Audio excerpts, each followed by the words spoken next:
Last week we talked about how God created you to be great. He gave you the talents and the abilities to be who you are, and when you find your calling in life, you will be exceptional. And that's God's wish for you, and that's my wish for you, to be exceptional. And so you do whatever you can do to move your career forward, but you need to understand that God's a very present help in time of trouble. And I want to share with you some personal experience. Forgive me for being personal here, but I think it illustrates what I'm talking about. So let me tell you a little bit about my career. I started real estate in a town called Hawkesbury in the Ottawa Valley. And to give you the background, Hawkesbury is a town of about 10,000 right on the Quebec-Ontario border. And I wasn't from Hawkesbury. The only person I knew in Hawkesbury was the girl I was dating and her family. Everybody else in real estate was connected, grew up in the area, knew everybody. There was a fraternity there, if you like, and I was an outsider. Top it off, Hawkesbury's 85% French, and I don't speak French. And then in addition to that, this was a time when inflation was running rampant, and the Bank of Canada was committed to do something about it, and they're ratcheting up interest rates to right down to 18, 19, 20, in fact 21%. The market was dead. In that area, 2/3 of the listings expired unsold. Everybody wanted buyers, nobody wanted listings. So I started in that environment, didn't know any better. I thought it was the normal market. Went to my broker and I said, do you mind if I go after expireds? He walked over to a file drawer, opened up the file drawer, and it was full of files. And he said, help yourself, these are all expired, nobody wants them. So I grabbed a handful of files, got in my car, and away I went. Went to see Jean-Guy and said, Jean-Guy, I'd like to list your property for sale. He said, nobody's going to buy it. I said, here's the thing, if nobody buys it, you're no worse off than you are now, but I'm going to be spending the money, I'm going to be doing the work, and if it does sell, you can get on with your life. And I'd hand him the contract, press hard, 6 copies, and away I'd go to the next one.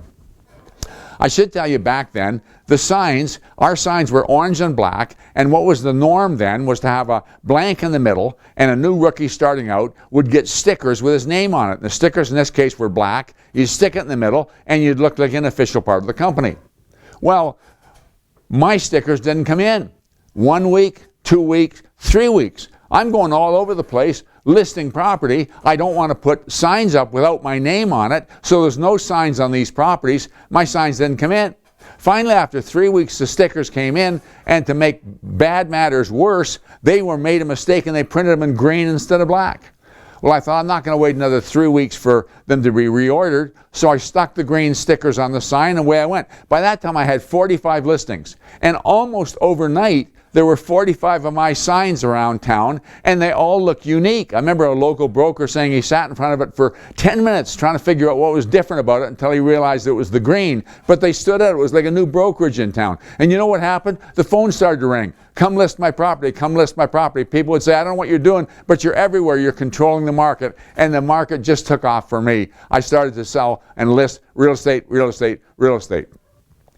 Well, it's more complicated than that. There was a guy in the office, I'll call him the rat, and every office seems to have somebody, or in your life, somebody who's a stone in your shoe. They're just out to annoy you, to make your life difficult. This guy had been the top salesperson in the area, felt threatened by me, and he felt that his mission in life was to put me out of business. Well, the reason I say that is because the broker was a wonderful man. The broker and his new bride decided to move to Ottawa, and he was going to make, the rat, the manager. Well, then the brokerage controlled your advertising. In this case, they'd give us one ad in the Review, one ad in the Carry-On, and every other week an ad in the Citizen in Ottawa or an ad in the Montreal Star. And I knew I'd never get another ad.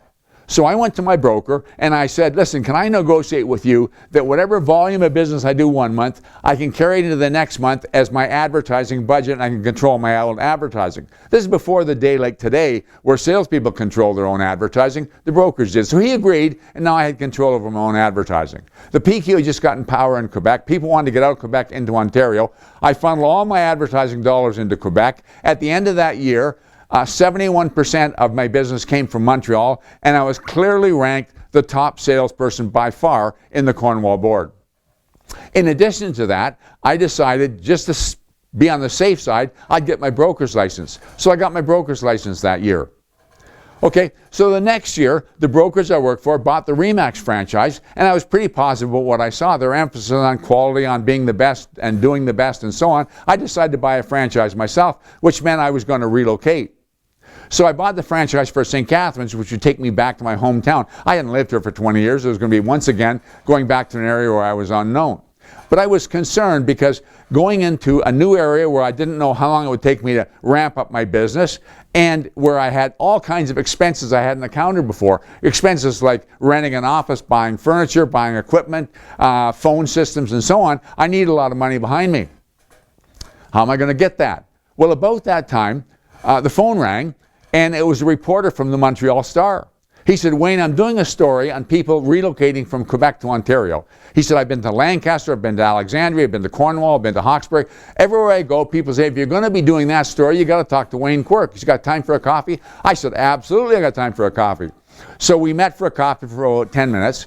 An hour or two later, he called me back from Montreal. He said, Wayne, I'm going to feature you in the story. So he sent down a photographer. They took a picture of me standing in front of a really historic-looking stone house behind a Remax sign that clearly had my name and phone number on it. And you know what? The next day in the Montreal Star, there was a picture on the front page of a Nordair pilot and his family, and the lead line said, has Wayne Quirk ever got a deal for you? You turn to page 3, and there was that picture of me with the Remax sign, my name, and my phone number. That got picked up by Canadian press and went in every paper in Canada. I had Air Canada pilot friends who told me they saw it in the Vancouver Sun, they saw it in the Ottawa Citizen, they saw it in the Globe and Mail, in the Toronto Star, they saw it in the St. Catharines Standard. It went across Canada.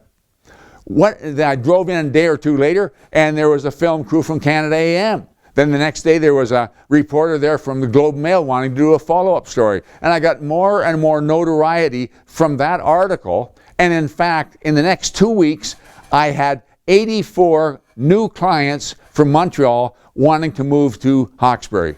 I was moving to St. Catharines. But moving to St. Catharines, this was before the internet, before email, before cell phones, staying in St. Catharines, using a landline phone, and going back to Hawkesbury every other week, I still maintained my status as being the top salesperson in the Cornwall board for the next 6 months, and the money rolled in to get me going and get my business established. I want you to know that the things that seem negative, a delay in your signs coming in, the signs printed the wrong color, a stone in your shoe with a person who's an aggravation to you, or the challenge of moving into a new market. You do what you can do. You work with all your strength, but understand that God's a very present help in tough trouble. The Bible says all things work together for good to them that love God and are the called according to His purpose. I was called into real estate. Well, you may be called into real estate. You may be called in some other profession. But if that's the profession, you do what you can do, and God will do what you can't do. But I want to make it clear that it isn't all smooth sailing. Everything's going fine, and then all of a sudden, your career or your life goes absolutely off the rails. Peter in his epistle said, Beloved, think not strange about this fiery trial, which is to try you. It happens. It'll happen to you at some point in time. And next week we want to tackle it. We want to take a look at why it's there and how you're going to dig yourself out of it. Stay tuned. We're going someplace.